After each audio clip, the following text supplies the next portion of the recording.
Welcome to this special episode of Neuro Stories, created to accompany the TV series Trauma Room 1, which focuses on neurosurgery here at the Walton Centre. In these episodes, we go beyond the screen to bring you closer to the incredible staff and patients featured in the documentary, delivering outstanding services every day. I'm Andy Brodbelt. I'm a consultant neurosurgeon here at the Walton Centre. I'm Hannah Jones-Reynolds and I'm a highly specialist speech and language therapist at the Walton Centre. Tell me a little bit, first and foremost, about what it was like working with the crew, having them there. What was that like? I guess it's always interesting having the film crew there. Sometimes you feel almost as if you have to be on your best behaviour, but realistically you sort of ignore them and just get on with what you're doing. So yeah, and they were pretty friendly. And the bottom line is there's a patient at the centre of it all.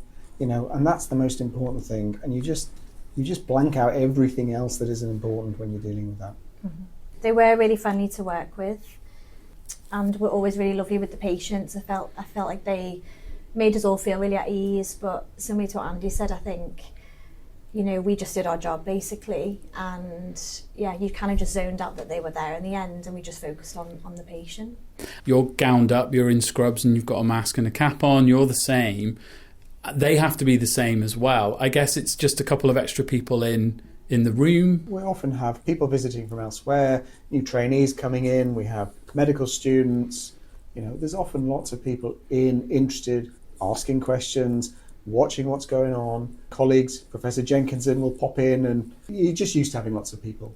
And also I insist in theatre that people don't talk very much, so that I don't have the babble of noise in the background, that you can just focus in on what you're doing and who you're treating.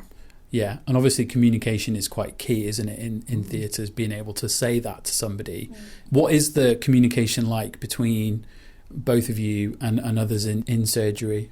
It has to be really clear, and we have to make sure that part of my job during the awake surgery is to feed back anything that I see with the patient that the surgeon needs to be aware of while they're mapping the area, and obviously knowing what tumour is safe to be able to debulk. So yeah, it's really important that the rest of the environment is really quiet too. So A, we can hear the patient, and B, the surgeon and the speech therapist can communicate effectively with one another. So we can hear each other. Yeah, so we can hear each other. So that's really important then. Yeah, and make sure, nothing's misunderstood, because, if we don't communicate clearly, then actually that could end up being catastrophic for the patient potentially. So. And just explain why it's so important in an awake craniotomy to have psychology or speech and language therapy in the room. With an awake craniotomy for our patients at the Walton Centre, if they have a tumour that's in the area that kind of controls language or speech or even motor movement too, but as a speech therapist, for me it's language and speech, and whether it's that motor movement of speech or their understanding or their ability to express themselves. If the tumour's in that area, then obviously potentially we need to try and get rid of as much of the tumour as possible, for the surgeon to resect as much as possible, but also by actually keeping the patient intact, and try and maintain as much function as possible. Particularly, we do the high-grade glioma patients, so for me I think there's more of a focus on quality of life with those patients, and actually being able to maintain that function when they might not have as long to live is really important to ensure they have a good quality of life. We have to ensure that obviously that is done to the best standard that we can, and that communication between speech therapy and surgeons is really important. In the olden days, when I started doing them a few years ago, we didn't have speech therapy or psychology. I would ask them questions, or the anaesthetist would ask them questions. Right. And that was the best we could do at the time.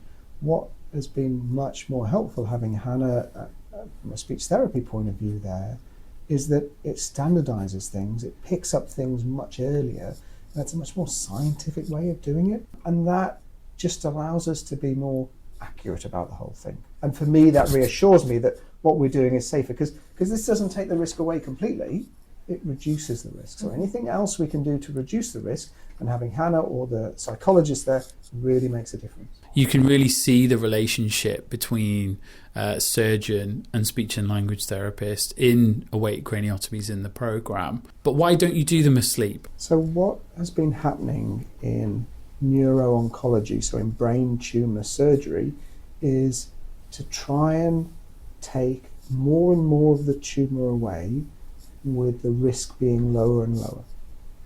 And doing things awake is a way of reducing that risk and being able to take more tumour out. It doesn't always work.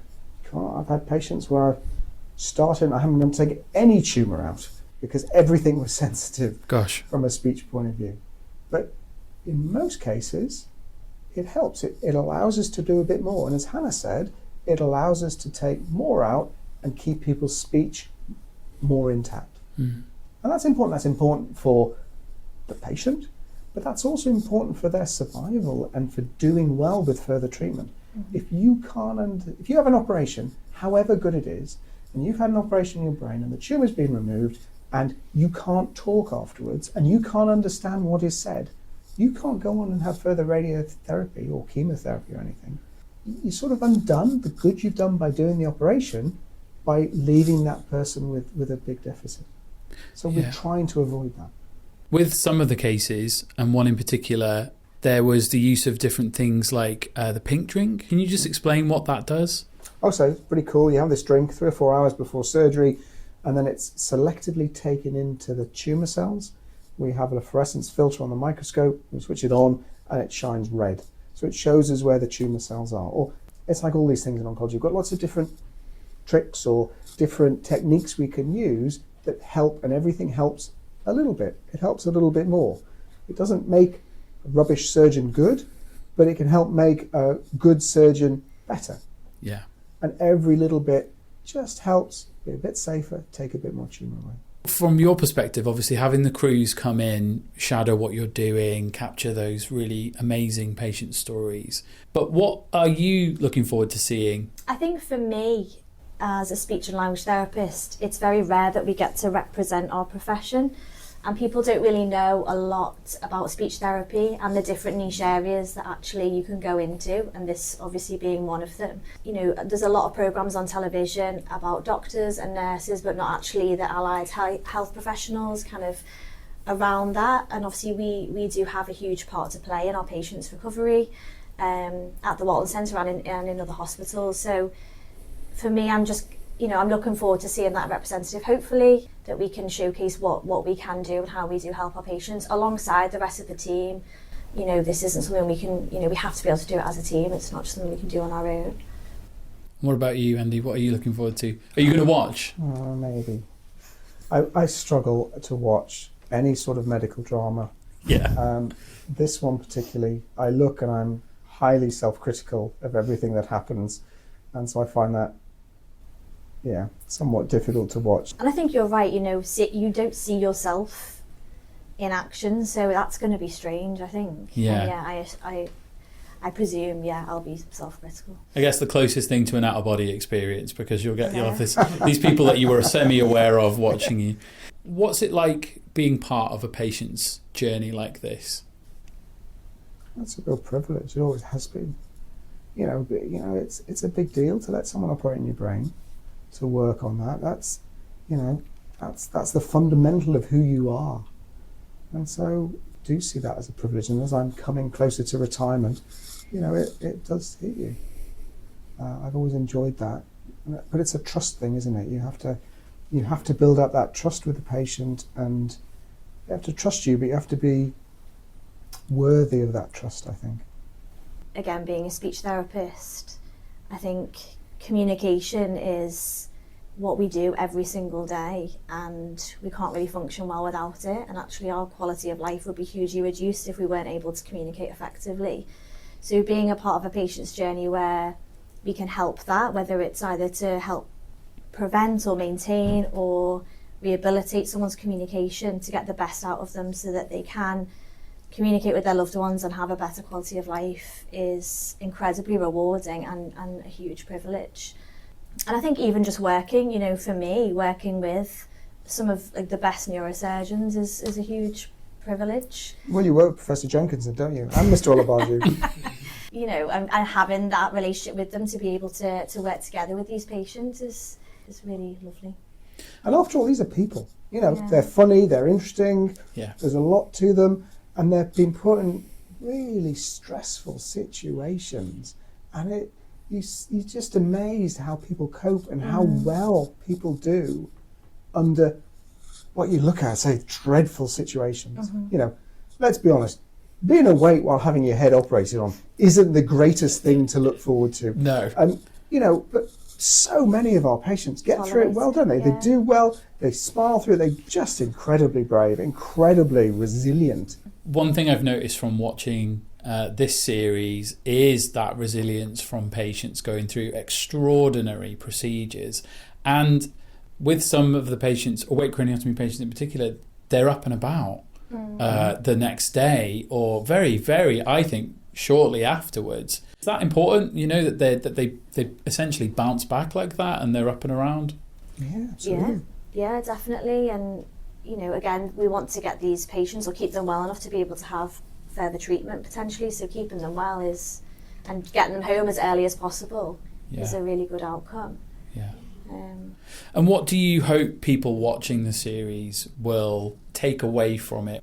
I think for me, seeing everybody work together as a team, and that's one thing I love about the Walton Centre, is everybody knows each other, everybody says hi to each other in the corridor, we work together to get the best out of our patients.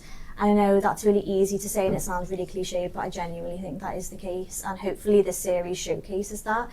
And actually some of the results in the awake craniotomy results that we got for those patients were so positive, and probably the best outcome for those patients in that scenario. And I think that's just everybody working together. And again, seeing all the different members of the team that are involved in a patient's journey and what we can offer and what we do for our patients on a daily basis. What about you, Andy? What do you hope they'll see? I suppose the thing is, we see a lot of such negative press about the NHS, about long waiting times, about people dying, while there's a lot of good work going on, not just here, lots of places.